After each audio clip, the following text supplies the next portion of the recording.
ठीक है, तो ये मैंने कंसेप्ट आपको सिखा दिए कि इलेक्ट्रिक पोटेंशियल का जो फॉर्मूला है वो amount of work done moving charge भी हो सकता है। तो मिनट मी to given point V negative और लाइन इंटीग्रल और इलेक्ट्रिक फील्ड भी हो सकता है, तो मिनट मी टू गिवन पॉइंट, और V 1/4 पे एप्सिलॉन Q बाय R होता है। और पोटेंशियल डिफरेंस का जो फॉर्मूला होता है वो होता है work done moving the charge from one point two the another point, VB minus VA। Concept मैंने बताया, किसी कंडक्टर के अंदर इलेक्ट्रिक फील्ड जीरो होता है, पोटेंशियल नॉन जीरो होता है, और ये जो वैल्यू होती है वो कांस्टेंट होती है throughout the body, on the surface और at the centre and within the body, कहीं पर भी। ठीक है, और साथ ही मैंने बताया कि अगर आप किसी भी ऐसे सरफेस पे चार्ज को लेकर घूम रहे हो या इस ऐसे पॉइंट पर ले जा रहे हो जहां के पोटेंशियल इक्वल है, तो आपका वर्क डन टोटल कितना हो जाता है? जीरो हो जाता है।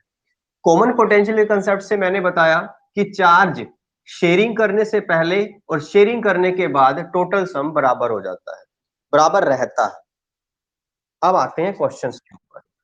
तो क्वेश्चन ये है, in a certain region of a space with volume 0.2 metre cube, बेटा वॉल्यूम दे दिया, वॉल्यूम 0.2 मीटर क्यूब ये दे दिया। The electric potential is found to be 5 volt, electric potential है 5 वोल्ट थ्रू आउट, उसमें 5 वोल्ट का पोटेंशियल है पूरी बॉडी के अंदर। ये बॉडी, ये स्फीयर मान लो, इसका वॉल्यूम भी दे दिया। ठीक है, चलो, the magnitude of electric field in this region is, बेटा वो कहता है ये 5 वोल्ट का जो पोटेंशियल है ना वो through out the body same है, यहां भी यहां भी यहां भी यहां भी पूरी बॉडी में सेम है। तो मैंने अभी अभी एक कंसेप्ट बताया था, जहां पर V कांस्टेंट होता है वहां E की वैल्यू क्या होती है? जीरो होती है। ठीक है, तो यही इसका आंसर होना चाहिए। इसमें ऑप्शन है जीरो, ए ऑप्शन जीरो ही है। तो इस बॉडी के अंदर जहां पर पोटेंशियल कांस्टेंट वैल्यू रखेगा वहां इलेक्ट्रिक फील्ड जीरो होगा, as per the concept E is equal to minus dB upon dr। इसमें कोई चेंज नहीं हो रहा, इसका मतलब ये जीरो है, इसलिए इलेक्ट्रिक फील्ड की वैल्यू क्या है?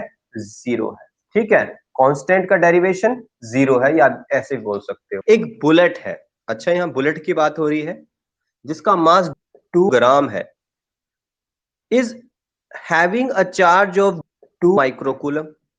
कहता है बुलेट का मास दे दिया 2 ग्राम और इसके ऊपर चार्ज दे रहा है 2 माइक्रोकूलम।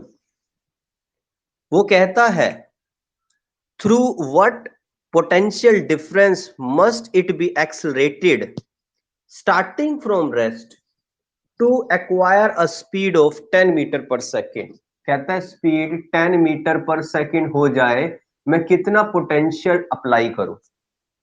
बेटा पोटेंशियल डिफरेंस का मतलब है पहले वो जीरो था, पहले वो जीरो था कहीं पर भी, मान लो ये, फाइनली उसे V लेके आना है, इनिशियली उस पे कुछ भी नहीं था, तभी तो रेस्ट पे था। रेस्ट का मतलब है रुका हुआ था, स्टेशनरी था, पोटेंशियल एनर्जी थी उसके पास। पोटेंशियल जैसे ही अप्लाई किया वो चलने लगा, मतलब उतनी एनर्जी काइनेटिक एनर्जी में कन्वर्ट हो गई। तो वो पूछ रहा है मैं कितना V अप्लाई करूं, पोटेंशियल डिफरेंस अप्लाई करूं जो कि V के बराबर है, कि ये इतनी स्पीड से चलना स्टार्ट हो जाए। ये स्पीड है, वेलोसिटी है। अभी तो क्वेश्चन समझ आया? बताओ, लॉजिक क्लियर है? हो क्या रहा है यहां पर? कहीं ना कहीं बेटा पोटेंशियल एनर्जी काइनेटिक एनर्जी में कन्वर्ट हो रही है, मतलब उसे चलाया जा रहा है। Potential energy kinetic energy, potential energy कौन दे रहा है? ये दे रहा है पोटेंशियल, मतलब कि कोई बैटरी। और आपको याद करना पड़ेगा कि जो V होता है वो W/Q होता है ऐसा, और जो W होगा वो Q इंटू V होगा। बेटा यही वर्क डन तो पोटेंशियल एनर्जी के बराबर है, मतलब यही तो काइनेटिक एनर्जी में कन्वर्ट होगा। मतलब ये जो वर्क डन आप कर रहे हो यही तो एनर्जी देगा, यही एक तरह की पोटेंशियल एनर्जी के बराबर है जो बाद में काइनेटिक एनर्जी में कन्वर्ट हो जाएगा। मतलब जो क्यू वी है वही हाफ एम वी स्क्वायर में कन्वर्ट होने वाला है। बताओ, लॉजिक क्लियर है?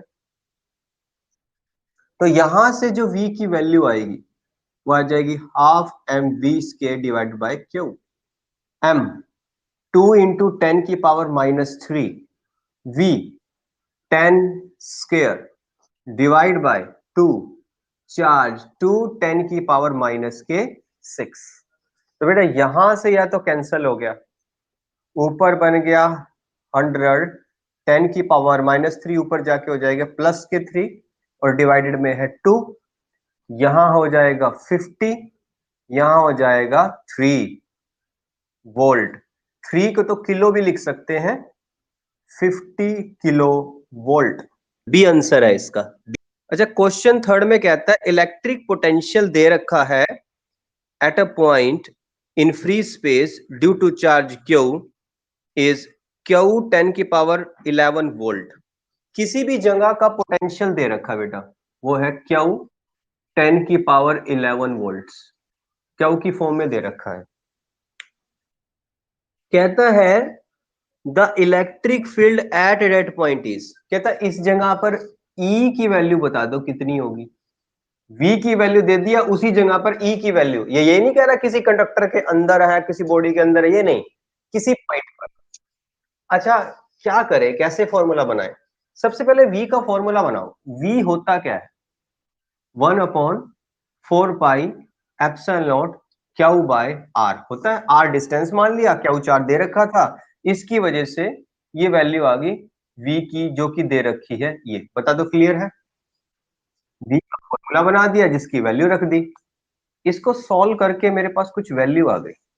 1/r की वैल्यू आ गई 4πε0 10⁻11।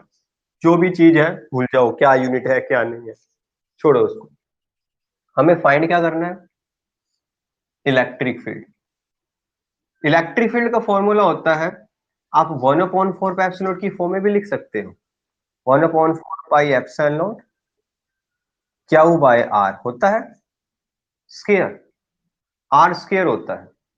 आपको क्या सर इसमें थोड़ा पजल हो रहा है? एक और फॉर्मूला होता है, V is equal to E dot D L integration होता है, ठीक है। आप इसको जब इंटीग्रेट करके सोल्व करोगे, इलेक्ट्रिक फील्ड इनटू डिस्टेंस आ जाएगा। डीएल डिस्टेंस है, मगर यहां डिस्टेंस मैंने कितना मान रखा है? आर डिस्टेंस मान रखा है, तो आप इंटू आर कर सकते हो। V is equal to E into R. Simple सा फॉर्मूला याद कर लो कि potential electric field into distance होता है, ठीक है। आप इससे ही पढ़ोगे बेटा, E is equal to 1/4πε0 q by r square होता है कि नहीं होता है? होता है। ये R इंटू आर हो सकता है, हो सकता है। तो ये तो V होता है ना, क्रॉस मल्टीप्लाई करना होता है कि नहीं होता है? कि जहां E निकालना है वो है V/R। V की वैल्यू तो है यही, क्यू 10⁻11 है। अच्छा, R की वैल्यू कितनी है? R की वैल्यू 1/R की वैल्यू, सॉरी 1/R की वैल्यू है, तो R की नहीं, 1/R की है। 1/R की वैल्यू है 4πε0 10⁻11। तो आंसर तो ये बन गया 4πε0 क्यू 10⁻22। क्या ऐसा कोई ऑप्शन है? सी आंसर है। नेक्स्ट पे आ जाओ। कहता है as per the diagram, diagram दे रखा है, Q is placed at the origin. ये डायग्राम बना रहा है वो ऐसा, यहां प्लस क्यू चार्ज, हाँ प्लस क्यू चार्ज रखा है, और दो पॉइंट है ए और बी, एक यहां पर है और एक यहां पर है, ए और B. Work done in taking the charge minus Q from point A, जो कि है 0 a, x0 y a, ये भी वो ए दूरी पर है यहां से, और दूसरा है a0 x a y, तो इसका मतलब दोनों दूरी a a है, ये और ये। कहता है माइनस क्यू चार्ज को यहां से यहां लेकर जाना है। कहता है कितना वर्क डन करना पड़ेगा? अमित बताओगे यहां का पोटेंशियल कितना है, इस चार्ज का पोटेंशियल? 1/4πε0 क्यू अपॉन ए है। ये कहां का पोटेंशियल बताया मैंने? ए का। अच्छा बताओ कि बी का कितना होगा यहाँ का? क्या ये सेम दूरी है? सेम चार्ज, सेम, इसका मतलब ये दोनों क्या है? बराबर। तो आपको मैंने बताया था जो वर्क डन होता है ए से बी मूव करने के लिए, ये होता है final potential minus initial potential, और दोनों क्या है? सेम। आंसर कितना आया? तो वर्क डन कितना हो जाएगा? 0। कंसेप्ट समझ आया कैसे यूज किया? ए आंसर है। अब आ जाओ नेक्स्ट के ऊपर। A short electric dipole has a dipole movement, dipole movement दे दिया बेटा पी, जिसकी वैल्यू वो कितना कह रहा है? 16 10 की power -9 -9 coulomb metre. The electric potential due to the dipole at a point at a distance of 0.6 meter from the center of the dipole, इसको R बोलते हो। R होती है दूरी सेंटर से, जैसे ये डाइपोल होता है ना, ये डाइपोल है ये, और ये सेंटर है। कहता है जो पॉइंट है ना वो यहां है 0.6 मीटर की दूरी पर। R की वैल्यू 0.6 मीटर, 0.6 ही है ना। From the centre situated at making an angle of 60 degree, theta दे दिया 60 डिग्री। पूछा है इलेक्ट्रिक पोटेंशियल। अच्छा इलेक्ट्रिक पोटेंशियल निकालना है बेटा, इसका फॉर्मूला याद करो, P cos theta upon 4 pi epsilon naught था, यहां भी एंगल था। ये फॉर्मूला होता है आपका किसी भी पॉइंट पर, मगर उसने शॉर्ट वर्ड यूज किया है, शॉर्ट। जब शॉर्ट होता है r very very greater than a होता है, तो एक वाइल टर्म को नेग्लेक्ट कर देते हो तो यहां पर सिर्फ इतनी टर्म आ जाएगी, वो हिस्सा हट जाता है। ठीक है, अब सारी वैल्यू मेरे पास है, इसकी वैल्यू 1/4 9 इंटू 10 की पावर 9 है, इसकी वैल्यू 16 10 की पावर -9 है। अच्छा जी, कोस 60 डिग्री दे रखा है, और आर 0.6 का स्क्वायर। ठीक है, करें इसको सॉल्व। कोस 60 साइन 30 1/2 -के 9 +के 9, ये आ जाएंगे 36, पॉइंट लग जाएगा यहाँ पर 0.6 पॉइंट, अच्छा ये आएगा 0.36, ये 100 बना देगा ऊपर, ये 4 आ जाएगा, ये 4 आ जाएगा, ठीक है ना, और ये 2 आ जाएगा, ये तो 200 हो गया। बी आंसर, तो ये आंसर आ जाएगा आपका बेटा। लॉजिक समझे? क्वेश्चन है एक कंडक्टिंग स्फीयर है बेटा of radius r is given a charge q, the electric potential and the electric field at the centre of the sphere respectively. बेटा एक स्फीयर है, आप बताओगे इसका आंसर, इसकी रेडियस r है, ठीक है, इसको क्यू चार्ज दिया, कहां जाएगा? सरफेस पे बैठ जाएगा। मुझे बताओ इसके सेंटर पर इलेक्ट्रिक फील्ड कितना होगा? किसी कंडक्टर के अंदर इलेक्ट्रिक फील्ड कितना होता है? और जो सेंटर के अंदर जो V होता है वो कांस्टेंट होता है, और वो सेम होता है जो कि उसके सरफेस पे होता है, और सरफेस पे पोटेंशियल का वैल्यू क्या बनेगी? 1/4 pi epsilon naught Q by R. देखो चेक करो आंसर, ये पहला है पोटेंशियल, पोटेंशियल आना चाहिए 1/4 पाई एप्सिलॉन नॉट आर, और सेकंड 0, बी आंसर नजर आ रहा है।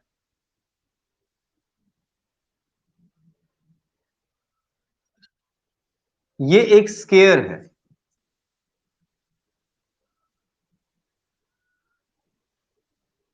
इस पे चार्जेस है -q 2q एंड 2q। ठीक है, देख ली चार्ज, ये है। कहता है अगर सेंटर पर पोटेंशियल 0 हो टोटल सबका, तो बताओ क्यू और क्यू में क्या रिलेशन है, बताओगे? ए मान लेता हूं इसको, ए मान लेता हूं, बताओगे ये साइड क्या निकलेगी? ए स्क्वायर प्लस ए स्क्वायर, स्क्वायर परपेंडिकुलर स्क्वायर उसका रूट 2a स्क्वायर, तो ए बाहर आ जाएगा √2a, समझ गए? और आधा डिस्टेंस कितना आ जाएगा? आधा डिस्टेंस, आधा हो जाएगा इसका आधा, समझ आया? नीचे वाले को √2 का स्क्वायर मान सकते हो, एक रूट टू कैंसिल, तो a अपॉन √2 आ गया आधा डिस्टेंस। तो बेटा ये a अपॉन √2 है आधा डिस्टेंस।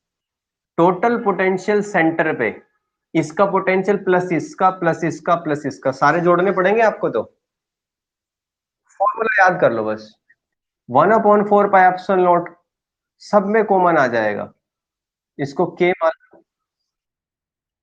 क्यू अपॉन ए, पहले इससे काम करते हैं, Q upon distance minus Q upon distance, अगला माइनस क्यू अपॉन ए अपॉन √2, अगला प्लस 2q अपॉन ए अपॉन √2, अगला प्लस 2q अपॉन ए अपॉन √2। सबका आंसर कितना आना चाहिए? तो बेटा ये भी जीरो की तरफ चला जाएगा, ये सारा कॉमन होके भी जीरो की तरफ चला जाएगा, सिर्फ क्या बचेगा? Minus Q 2q plus 2q equal to 0। बताओ लॉजिक क्लियर हुआ? -q क्यू बच गया, क्यू क्या बच गया? प्लस क्यू बच गया, विच इज इक्वल टू 0, और Q is equal to -q। ऐसा कोई ऑप्शन है? ए आंसर है, x स्क्वायर है,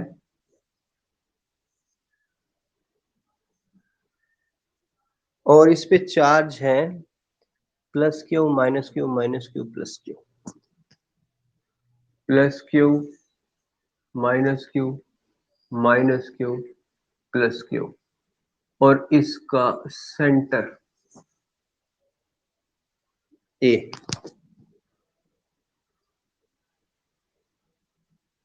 ठीक है, वो कहता है mid point between the two charges plus Q, वहां टोटल पोटेंशियल क्या होगा? Square of side. अच्छा, इसकी जो साइड है ना वो 2l अब की बार भाई सारी याद रखोगे? हाँ जी अमित, क्लियर है? आ रही है आवाज? तो बेटा ऐसा है, अगर पोटेंशियल चाहिए तो डिस्टेंस भी चाहिए, ये डिस्टेंस l है पता चल गया, ये डिस्टेंस l है पता चल गया, इस पॉइंट पे निकालना है। तो बेटा ये डिस्टेंस तो अभी तुम्हें नहीं पता, तो आपको ये भी तो निकालना पड़ेगा, और वही ये होगा। किसी तरह ये निकालो, पाइथागोरस लगाओ, base square plus perpendicular square इसका रूट 5l स्क्वायर और √5l। बता दो क्लियर है कि नहीं क्लियर है?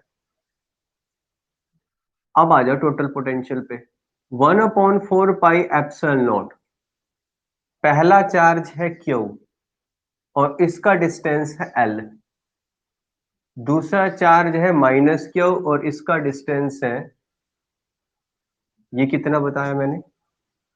√5l। अच्छा जी, तीसरा चार्ज है -Q, इसका डिस्टेंस भी कितना है? √5l।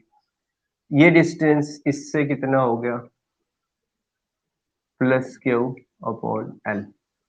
1/4 पाई एप्सिलॉन नॉट, बेटा Q/L 2Q/L minus minus 2Q/√5l। इसको अब सॉल्व करो, आपका ये तो कॉमन आ रहा है, 2Q बाहर निकाल लो, 4 pi epsilon not 1/L minus 1/√5l, तो L भी कॉमन निकाल लो बाहर, 2Q upon 4 pi epsilon not 1/L 1 minus 1/√5। देखना ये आंसर है सी। नेक्स्ट क्वेश्चन है, इसका आंसर आप ही दे देना, एक होलो मेटालिक सफियर है जिसकी रेडियस 10 सेंटीमीटर है, उसको चार्ज किया गया है कि उसका पोटेंशियल सरफेस पे 80 वोल्ट है। सरफेस पे कितना है उसका? 80 वोल्ट पोटेंशियल है। ओके, तो वो कह रहा है the potential at the centre of the sphere would be, same होएगा तो 80 आंसर आएगा। देख लो आंसर। ठीक है, आज यहां तक करते हैं, कल मैं आपका पोटेंशियल का सारा कंसेप्ट खत्म कर दूंगा।